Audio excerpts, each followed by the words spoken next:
বাজান নবীজির সুন্নাত তরিকা চুলগুলি কেটে ফেলো। আমাদের মত অন্ধ মানুষের বুঝতে আর কোনো সমস্যা হবে না। কথা কর না কেন, ঠিক কিনা? ফকির একটা উপদেশ দিয়ে দিছে, আল্লাহর বান্দারা এই ফকিরটাও যখন 50 টাকা পেয়েছে তখন বুঝতে পারছে এটা 50 টাকা ওরে সর্বনাশ, আমি সারা মাস ভিক্ষা করে 50 টাকা অর্জন করতে পারি না। আজকে যখন 50 টাকা পেলাম একটু প্রাণ ভরে আগে দোয়া করে নেই।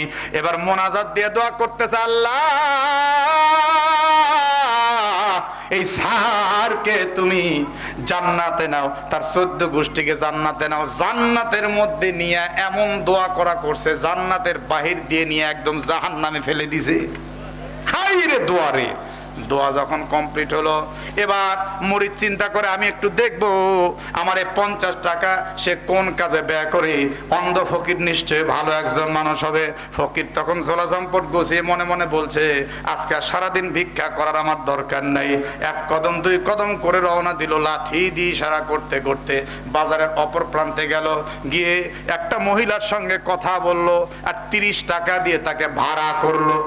আরে নাউজুবিল্লাহ কর না কেন? মুরিদ তো জিব্বায় কামড় দিয়ে চোখ বন্ধ করছে। কি দেখলাম রে, হায় হায় হায়, পীর তো ঠিকই কইলো, আমার হারাম টাকা হারাম কামে গেল। আচ্ছা আর 20 টাকার খবর কি দেখি। এই মহিলাটার হাত ধরে নিয়ে বাজারের আরেক প্রান্তে গিয়ে মদের দোকান থেকে 20 টাকা দিয়ে 1 বোতল মদ কিনলো।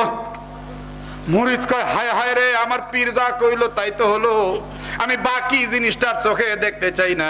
দৌড়াতে দৌড়াতে এবার পীর সাহেবের দরবারে গিয়ে বলছে, হুজুর এই মুহূর্তে আমি আপনার কাছে একটু ক্ষমা চাচ্ছি হুজুর, আমার হারাম টাকা হারাম কাজে ব্যয় হয়ে গেল। হুজুর গো এই ঘটনা, হুজুর আপনি কৃপণতা করবেন না, এই মুহূর্তে আপনার পকেট থেকে যা আছে দেন, আমি একটু দেখতে চাই আপনার হালাল টাকা কোন কাজে ব্যয় হয়, আমি একটু দেখতে চাই। হুজুর তখন বলে, আমি কোন কারণে কৃপণতা করব, আমার জীবনেও কোনোদিন কৃপণতা করি নাই। মাঝখান থেকে আমি আপনাদেরকে একটা প্রশ্ন করি, কোন ব্যক্তি যদি দান করতে কৃপণতা করে 10 বার 20 বার 50 বার বলার পরে যদি দান করে তাহলে কি তার সওয়াব হবে? এটা তো একটা প্রশ্ন নাকি ভাই? কি হাজি সাহেব, এটা একটা প্রশ্ন না ভাই? এটা একটা প্রশ্ন। তো মনে করেন আমাকে একজন বলতেছে, দে রে ভাই মাদ্রাসার জন্য 10টা টাকা দে। না এখন হবে না। না রে ভাই 5টা টাকা দে রে ভাই। না ভাই এখন হবে না। হাতের অবস্থা, কথা কর না কেন, এরকম আছে না নাই?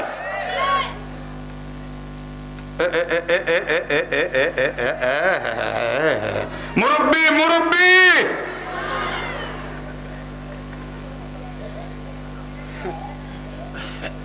আমি কি মোনাজাত দিয়ে দিব?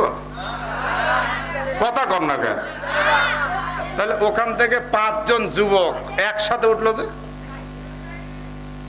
যায়নি, তাহলে 5 জন উঠলো কেন? পেশাব।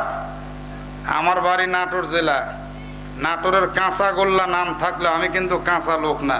আমি জানি নামাজের জামাত হয়, ওরা 5 জন একসাথে কি পেশাবের জামাত করতে গেল? আমারে পাগল পাইছেন? হয়তো এক দোস্ত উঠতেছে, আরেক দোস্ত বলতেছে, কোথায় যাচ্ছিস? কথা কর না কেন? কথা কর, কথা কর। তখন হয়তো বলছে, তাইলে হুজুর যে সুন্দর শুরু করছে, চল একটু। এই ছোট ভাইরা, তোমরা কি বলতেছো? তোমরা শুনবা না যাবা? শুনবেন শুনবেন? মাশাআল্লাহ, তাহলে চুপচাপ বসেন। যে সাবজেক্ট আমি ধরেছি এই সাবজেক্টটা পরিপূর্ণ করব ইনশাআল্লাহ। এখন প্রশ্ন হলো, কেউ যদি দান করতে কৃপণতা করে তার কি হবে? পূর্ব যুগের একজন বাদশা, খুব স্বৈরাচার ছিল। স্বৈরাচার, স্বৈরাচার বোঝেন তো? কথা কয় না রে। কি বাংলাদেশে কোনো স্বৈরাচার নেতা ছিল না?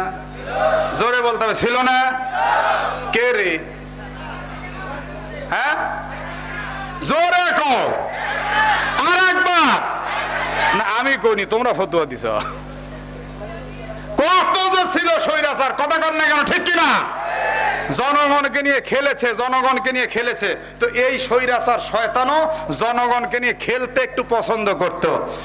এই স্বৈরাচার দেশের মধ্যে একবার ঘোষণা দিল, আমার দেশের মধ্যে একটা খেলা আমি খেলতে চাই, আগে নাউজুবিল্লাহ কোন জনগণ সবাই আসছে, বলে বাচ্চা নামদার কি খেলা আপনি খেলবেন?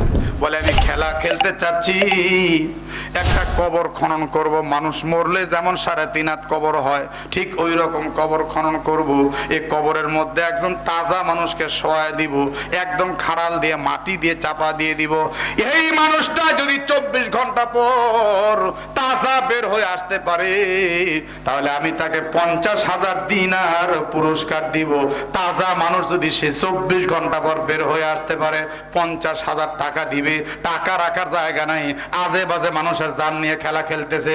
জীবন নিয়ে খেলার মতো নেতা বাংলাদেশে আছে না? নাই।